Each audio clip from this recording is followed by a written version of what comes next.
After that, it was attending classes, going in the lab, research. My research proposal simply came by him telling me, these are 5 papers, they look really messy, sort it out. That was my master's thesis, another master's. And then similarly, continue on what you're doing, study this and see if this can become a research project. And that was his direction. I won awards and so on and so forth. And back in '92, when I had gone to India for my sister's wedding, I came back, he said, write up your thesis. I said, what happened? 5.5 years later, I never asked him.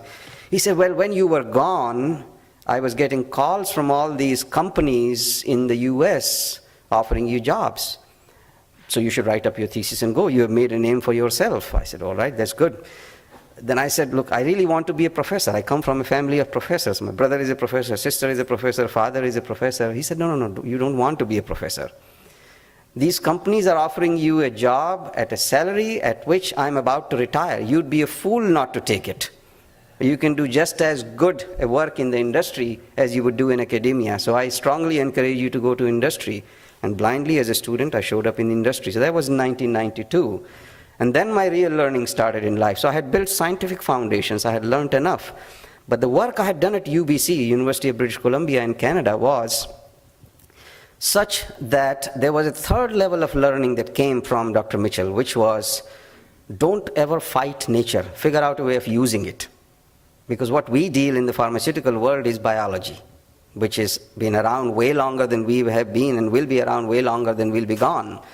Second is we deal with formulations, with medicines, with chemicals that now have to go into this biology, 100,000 plus proteins. You have to take a small molecule to its destination, make it do what it does, or big molecules, and nothing else. That is so difficult to accomplish. It is really, really difficult to come up with a single unique medicine because the odds are against you. So what he taught me was use nature, don't fight it. That was another learning. So then I came to Glaxo, 1992, and Glaxo is where my foundations were built in the industry. And Glaxo taught me, even on the first call that my future supervisor made to me from Glaxo, he was offering me a job in inhalation product development, which is all about taking fine particles and delivering them to the airways, as I described before. So fine particles, they tend to fight, they tend to coalesce. So in inhalation products, we are always fighting this nature. And I had done work in my PhD that was all about making tablets, keeping particles together, powder mechanics. I learned civil engineering, understanding how materials behave under stress, ceramics, powder metallurgy, all sorts of different things to understand powder compression. And this gentleman calls me from Glaxo and says, we have a job for you in inhalation product development. And I said, I don't know inhalation. I am a tableting man. I know how to make tablets. And he gave me the first indoctrination into out-of-the-box thinking. His name was Paul Atkins. He said, look, if you can keep your particles together, you can keep them apart too. Just join us. All right? So I said, all right, they're giving me something new to do. I showed up. 1992, 6 years, they packed about 15 years of experience into me at Glaxo. They gave me so many different opportunities. So Glaxo is my industrial alma mater. They taught me a lot in 6.5 years. Then I moved on to a couple of other companies, learned about electromechanical inhalers. At Glaxo, I had a chance to work on Advair, which is probably a lot of you know, the purple inhaler. Occasionally the ads show up. It's an $8 billion per year brand, that one product. And I had the privilege of formulating the powder that's inside it. So there are millions of patients breathing the formulation that I had a chance to create. Didn't know it at that time. Now retrospectively, it looks very impactful.